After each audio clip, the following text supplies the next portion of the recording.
Discuss करने वाले हैं फिजिकल क्वांटिटीज। तो देखिए बेटा, फिजिकल क्वांटिटी आपकी क्या होती है।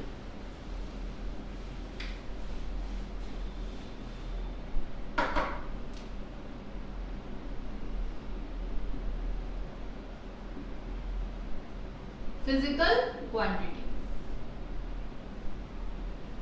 फिजिकल क्वांटिटी को आप नॉर्मल एवरीडे लाइफ में हम उसको ऑब्जर्व करते हैं। लाइक फिजिकल क्वांटिटी को अगर मैं सीधी भाषा में बोलूं तो physical quantity are those quantity which can be express numerically, जिनको आप नंबर्स में एक्सप्रेस कर पाते हैं, ऐसी क्वांटिटीज को बेटा फिजिकल क्वांटिटी बोला जाता है। जैसे आप लेंथ ले लो, आप टाइम ले लो, करंट ले लो, इंटेंसिटी ले लो, these all are physical quantities, क्योंकि ये एक ऐसी क्वांटिटी हैं जिनको आप नंबर में शो कर सकते हैं। अगर मान लो मैं आपको बोलूं कि आज आप बहुत खुश हैं, तो क्या ये एक फिजिकल क्वांटिटी है? नहीं। क्यों नहीं है? क्योंकि आप कितने खुश हैं, क्या आप इसको एक्सप्रेस कर सकते हैं इन नंबर कि आप 1000 खुश हैं, आप 2000 खुश हैं, ऐसे बोलेंगे क्या हम तो बस ये बोल सकते हैं कि हम ज्यादा खुश हैं, या हम बहुत ही ज्यादा खुश हैं, या हम दुखी हैं, या हम बहुत ही ज्यादा दुखी हैं। पर कितना? How can we explain in numbers? We are not able to explain these all properties are in numbers. तो हम इनको नंबर्स में एक्सप्लेन नहीं कर सकते, इसलिए ये क्वांटिटी आपकी फिजिकल क्वांटिटीज नहीं कहलाती। तो बस आपको क्या ध्यान रखना है कि जो क्वांटिटी नंबर में एक्सप्रेस की जा सके वो आपकी फिजिकल क्वांटिटीज होती हैं। तो physical quantities are those quantities which can be expressed numerically,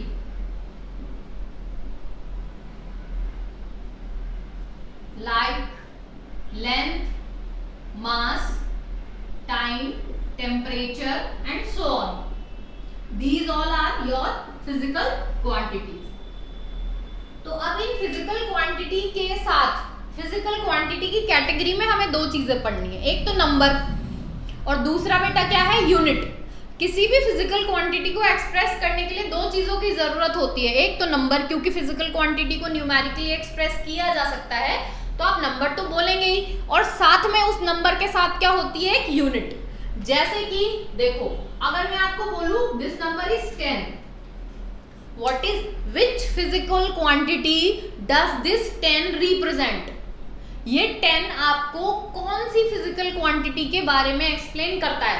ठीक है, ये नंबर है तो इससे थोड़ी समझ में आता है कि ये फिजिकल क्वांटिटी है।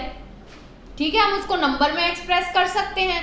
तो इसीलिए फिजिकल क्वांटिटी के लिए दो चीजें एक्सप्लेन करी गई, एक तो नंबर और एक उसके साथ क्या होनी चाहिए, उसकी unit. Without unit we are not able to explain any physical quantity. तो बात करते हैं कि ये यूनिट क्या है। यूनिट किस चिड़िया का नाम है? तो देखिए, यूनिट क्या है आपका? Unit is basically a standard of reference chosen to measure any physical quantity.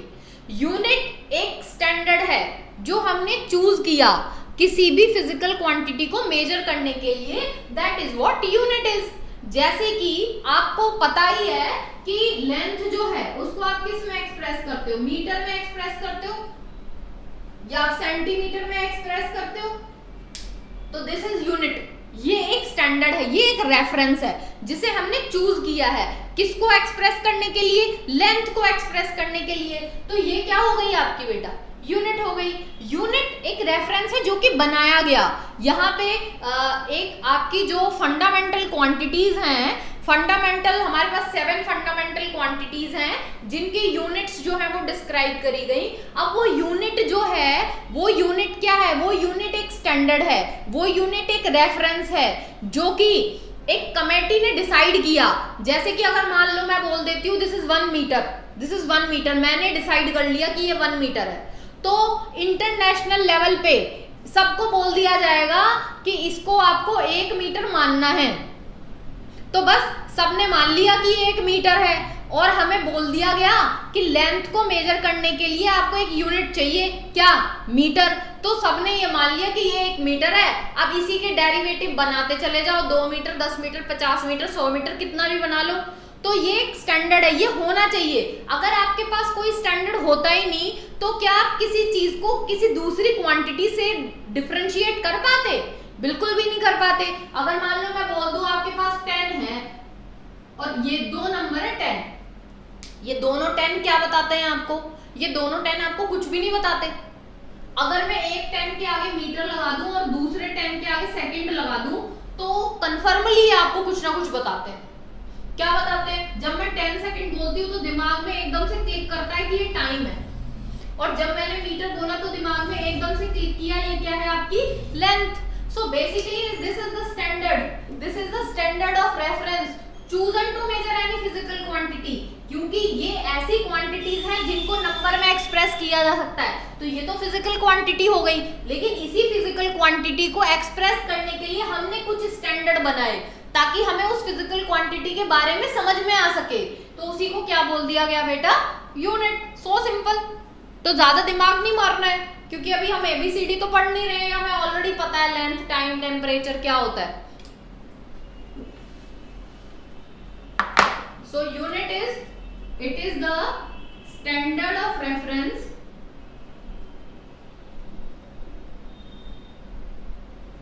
chosen to measure any physical quantity, that is unit।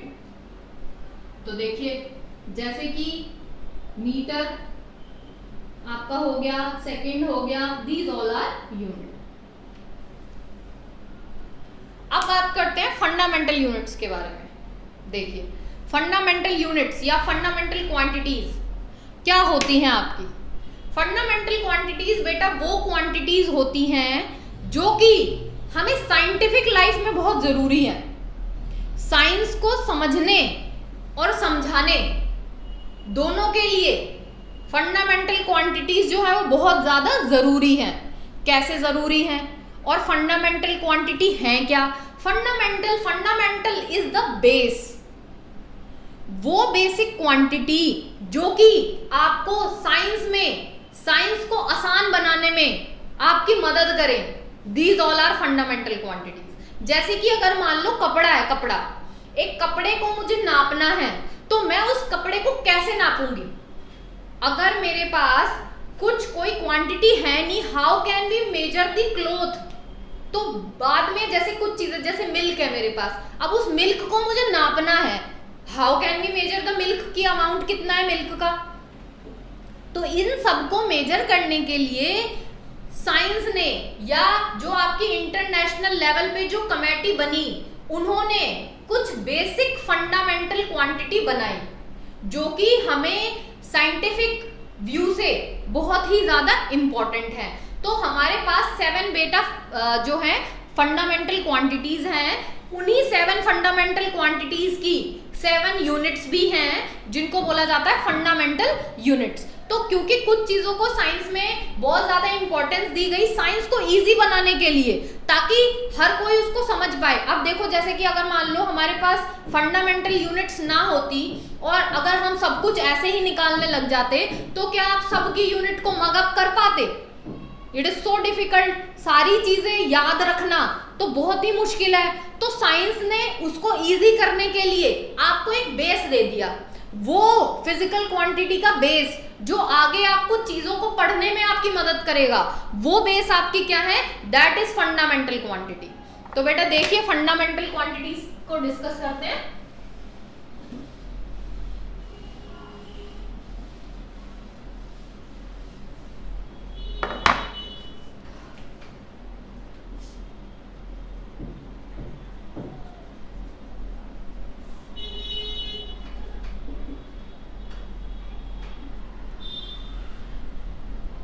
अब हुआ क्या, देखिए हम जब फंडामेंटल क्वांटिटीज आई उससे पहले आपके अलग अलग टाइप के सिस्टम्स चला करते थे, जैसे MKS system, CGS system, FPS system. ये अलग अलग सिस्टम्स थे जो अलग अलग कंट्रीज में यूज हुआ करते थे। अब अगर मान लो हर एक कंट्री अपना ही एक सिस्टम चलाएगी तो क्या होगा कि अगर इस कंट्री का बंदा दूसरी कंट्री में जाके कुछ चीज को मेजर करने लगे। जैसे कि अगर मान लो मैं एक MKS सिस्टम ले रही हूँ और एक मैंने CGS सिस्टम लिया, यहाँ पे M जो है दिस इज मीटर और यहाँ पे M है सेंटीमीटर, तो ये दोनों अलग अलग है। अब एक बंदे को सिर्फ मीटर पता है, सेंटीमीटर पता ही नहीं। अब यहाँ वाली कंट्री का बंदा तो मीटर ही जानता है और दूसरी कंट्री का बंदा सिर्फ सेंटीमीटर जानता है। अब वो जाके उससे मीटर पूछने लगे या फिर वो इससे सेंटीमीटर पूछने लगे तो दोनों को समझ ही नहीं आएगा वो बात किस चीज की कर रहे हैं। दोनों एक दूसरे की बात को आसानी से समझ नहीं पाएंगे, तो there is a communication gap, उनके बीच में कम्युनिकेशन गैप आएगा। तो अभी क्या है कि अगर हर कंट्री में अपना ही एक सिस्टम चलेगा तो चीजों को समझना और समझाना मुश्किल हो जाएगा। तो इसीलिए इंटरनेशनल लेवल पे बाद में एक कमेटी ने डिसाइड किया कि हम ये पूरे तीन जो है MKS, CGS एंड FPS, इन तीनों सिस्टम्स को हटा के अपना एक सिस्टम बनाते हैं। तो फाइनली जो तीनों को हटा के एक नया मैट्रिक सिस्टम बनाया गया और वो मैट्रिक सिस्टम जिसको आप SI सिस्टम भी बोलते हैं, उसमें कौन सा डिसाइड किया गया कि अब जो है हम MKS सिस्टम ही पढ़ने वाले हैं। What is this MKS representing? M जो है आपका this is mass, K over here is kilogram, sorry M over here is meter, K is kilogram and S is second. So this is MKS system. तो ये अब जो हम काम करेंगे, मतलब इंटरनेशनल लेवल पे जो सिस्टम दी इंटरनेशनल बना, जो कमेटी ने मिलके डिसाइड किया इन 1971 और अप्रोक्सीमेटली 1972, इस टाइम पे जो कमेटी ने डिसाइड किया कि अब हम कोई भी सिस्टम नहीं पढ़ेंगे, हम एक ही सिस्टम पढ़ेंगे जो इंटरनेशनल लेवल पे हर जगह एप्लीकेबल होगा। वो सिस्टम है आपका MKS सिस्टम और उसी MKS सिस्टम के बेसिस पे ही हम जो है 7 फिजिकल क्वांटिटीज पढ़ते हैं और उसकी 7 फंडामेंटल यूनिट्स भी होती है। तो देखिए आपकी 7 फंडामेंटल क्वांटिटीज कौन सी हैं, या फिर आप उसको फिजिकल क्वांटिटीज भी बोल सकते हैं। तो ये हो गई आपकी physical quantity and over here is fundamental unit. तो सबसे पहले आते हैं length, mass, time, temperature, amount of substance,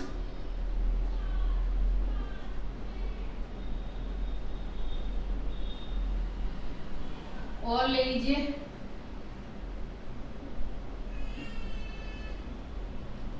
luminous intensity,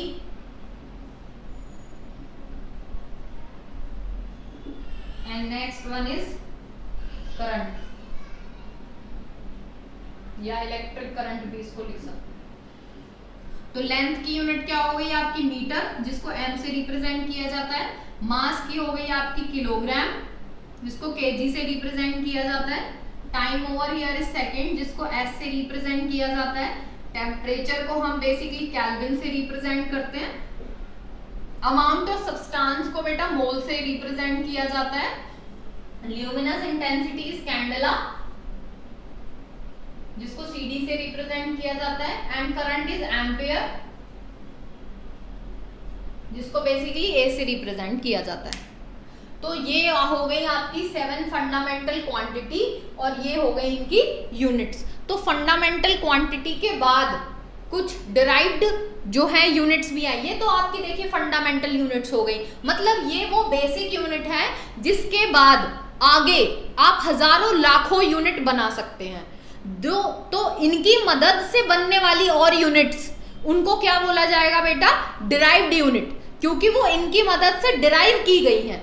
तो दीज आर डिराइव्ड यूनिट्स। तो डिराइव्ड यूनिट में हम कुछ नहीं करते, बस ये जो हमारी बेसिक यूनिट्स हैं इनकी मदद से कुछ नई यूनिट्स बना देते हैं। They all are derived units. और बेटा अगर आप देखिए, ये देखिए जैसे लेंथ को मैंने बोला मीटर है, mass kilogram, time second, this is and all. तो ये जो आपकी फंडामेंटल क्वांटिटीज हैं, इनको हमने इनकी ये यूनिट्स क्यों रखी, इनका भी पूरा एक डिस्क्रिप्शन है।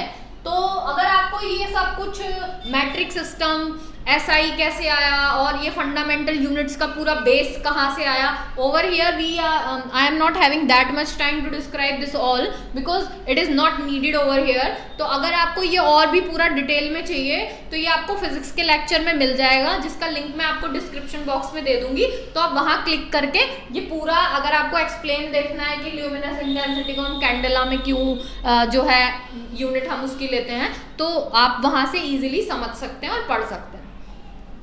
तो ये थी बेटा आपकी फंडामेंटल यूनिट्स. अब हम बात करेंगे कुछ डिराइव्ड यूनिट्स के ऊपर. तो देखिए आपकी डिराइव्ड यूनिट्स क्या हैं.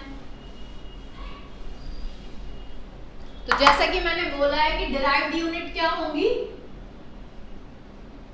डिराइव्ड यूनिट वो यूनिट होंगी जो आपकी फंडामेंटल यूनिट से मिलके बनाई गई हो. जैसे कि area. Area is what. Area का फॉर्मूला क्या होता है, लेंथ इनटू ब्रेथ. तो लेंथ की यूनिट क्या हो गई, मीटर.